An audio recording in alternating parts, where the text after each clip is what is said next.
Well, now we're turning our attention to the arm rail.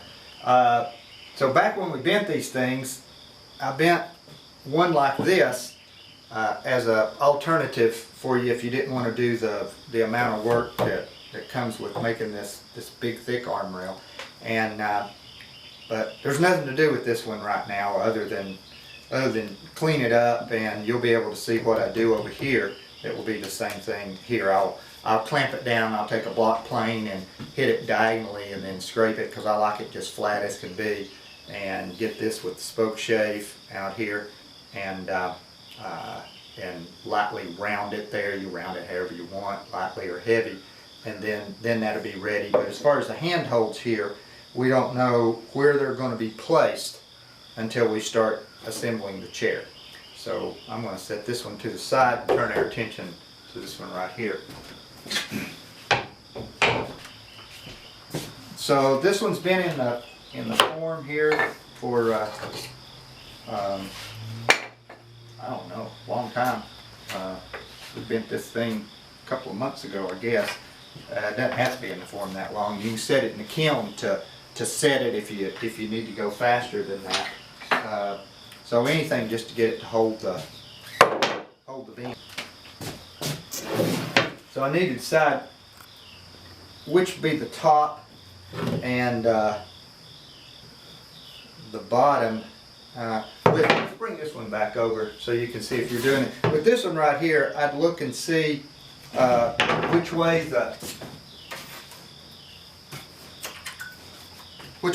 the handholds were tilted. I like my handholds with a slight tilt to the outside with it, just very slight. And you stick that on there, and you can see one of them tilts one way and the other one tilts the other way. Well, you don't have to live with that. You can fix that. So what I'd do is I'd choose this as the top. This one tilts out just a little bit, and I would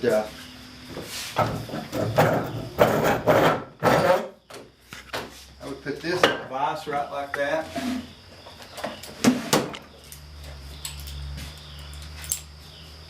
Put these sheet metal vice grips on here, and I can turn it out just a little bit right like that, and I can take a paint stripper heat gun and heat up that area right there. Take probably 2 or 3 minutes or so, and I can put this hand hold anywhere I want. I could put a heavy tilt on it, or I could tilt it back the other way. So you can straighten up all of those things. You don't have to live with that. And you may even see me do it later on this after I get everything glued up and all that. So I don't know. I'll look and see. This thing looks about 6 of one, half dozen of another here. So I think I'll just choose this as the bottom. So the first thing I do on this arm rail is I get the back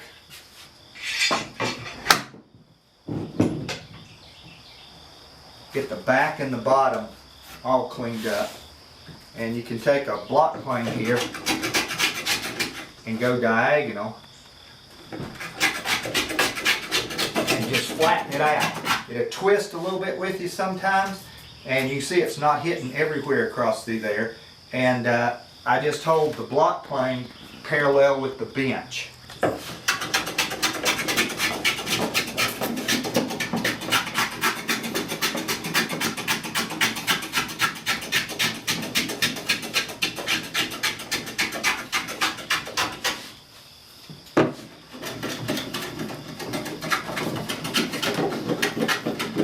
So on this one, this corner out here is hitting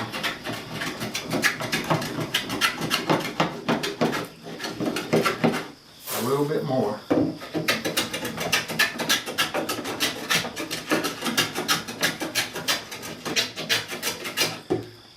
Okay, I believe I got it. Take my scraper.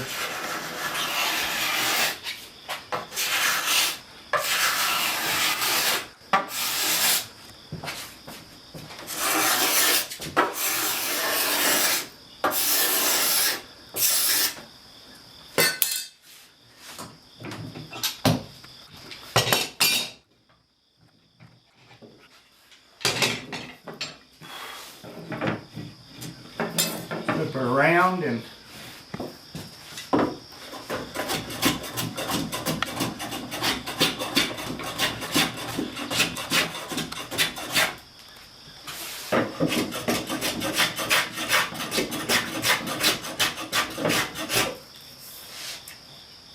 okay, don't need a scraper on that.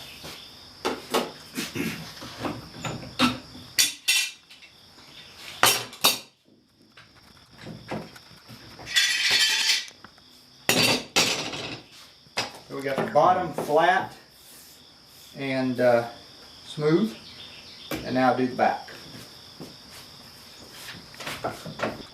So I'll just show you. Well, I can.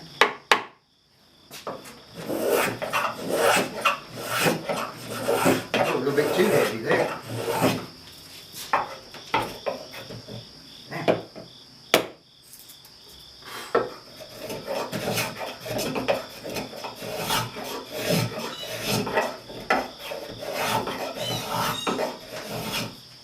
Wow, it's hard.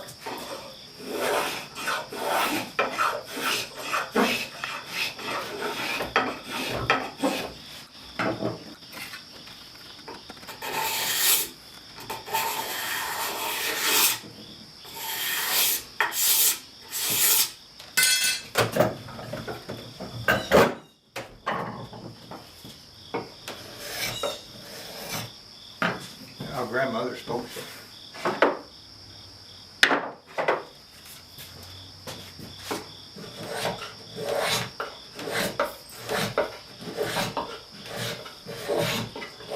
Maybe that's all I need to do is sharpen that blade.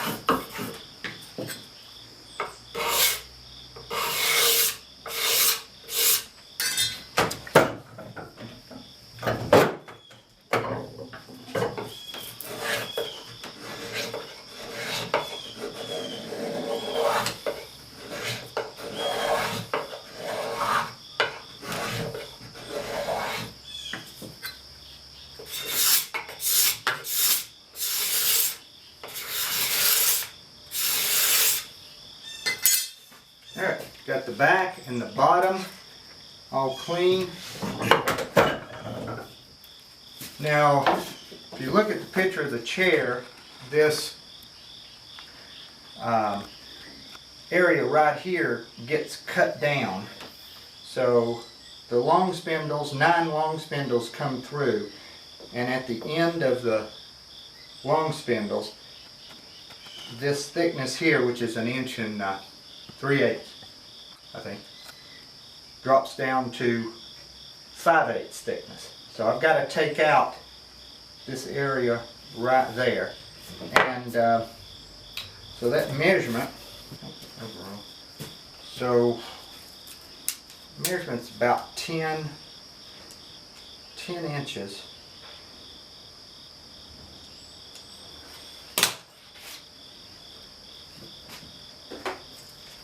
And from right there to right there.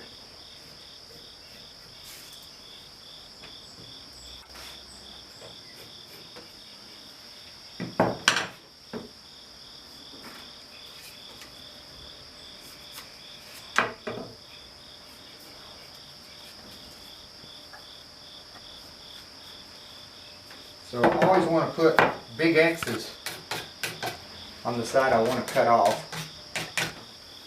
I want to make that mistake.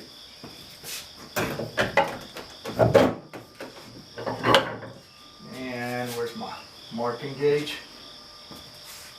So I've got this set at 5/8, and so I'm going to cut right down there and come out to 5/8, so I can just go ahead and mark it.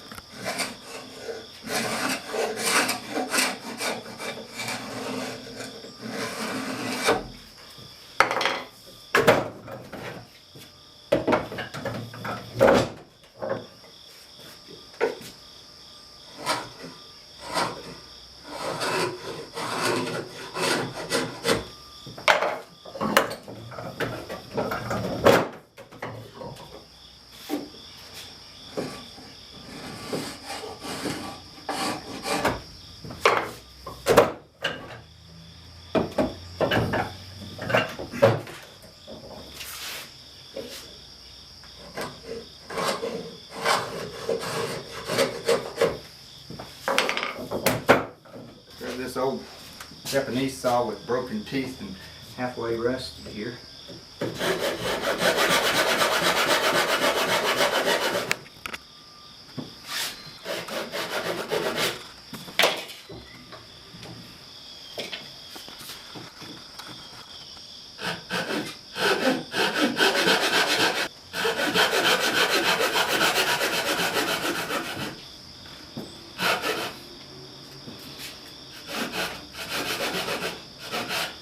Now we're going to cut that out with, guess what?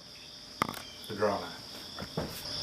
So obviously you can cut this out with a bandsaw, and most of you probably will, but I guess, you know, we all choose the tool that we're most comfortable with, and draw knife's the one I'm most comfortable with most things. Now this is going to be a little bit different because it's now dry and it's wide open. So it's not going to cut like it did when it was green. You can hear that sound, that dry sound.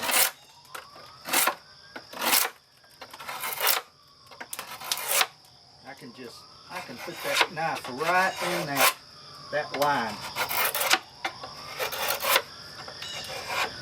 And that's it. That's a little tricky from this side. That was the easy stuff. That's it. Okay, let's back up and see it. Drive right. There we go. That's what I was trying to do.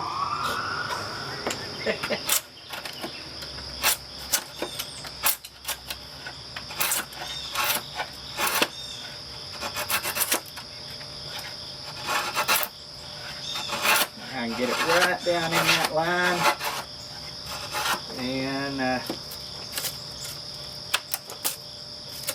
we go. Now that wasn't that bad, was it? I'll do the other side. Alright.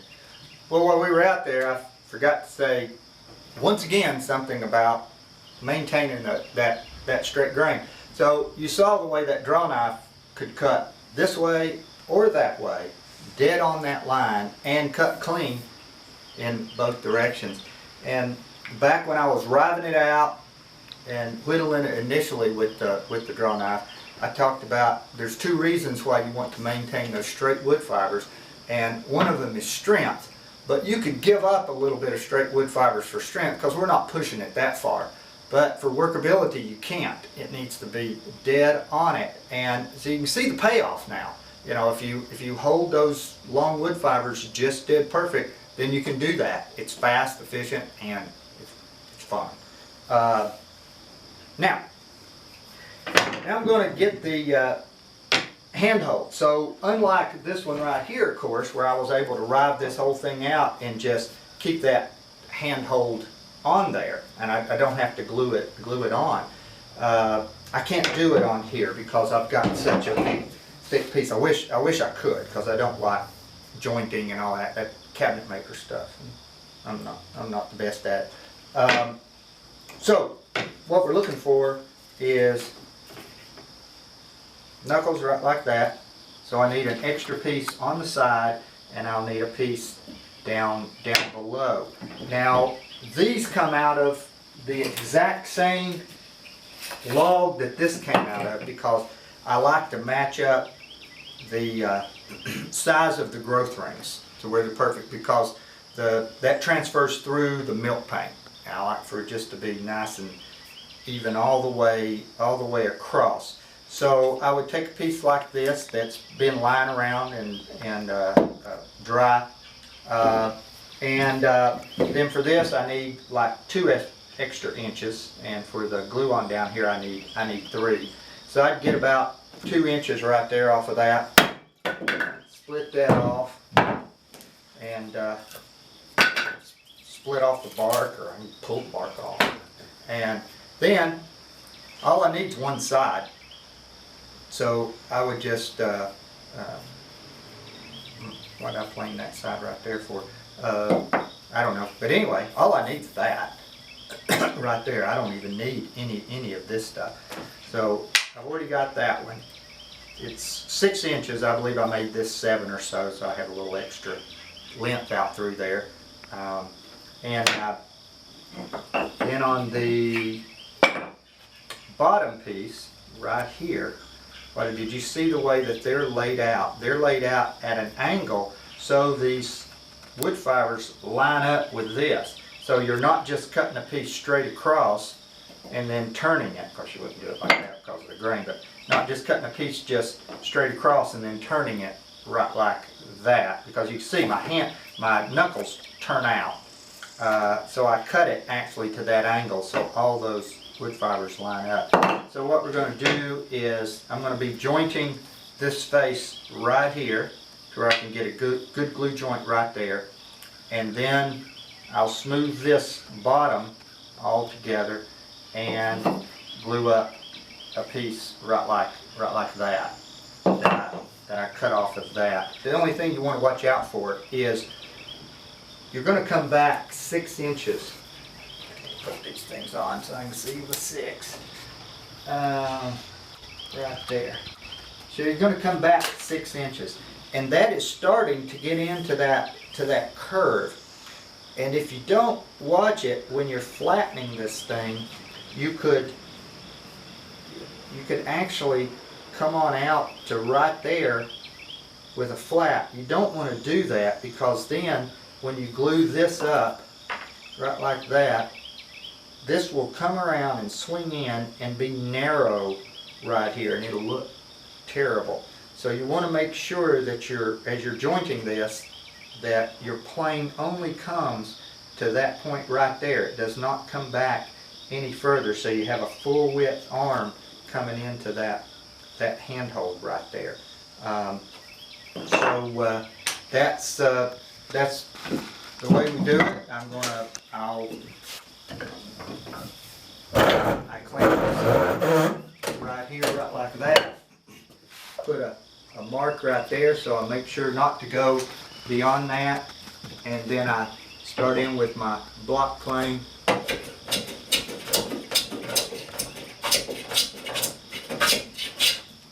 Right like that, and I'll start checking it and seeing if I get a good glue joint there, and also see that I'm keeping it fairly flat. And that's about all I need to show you.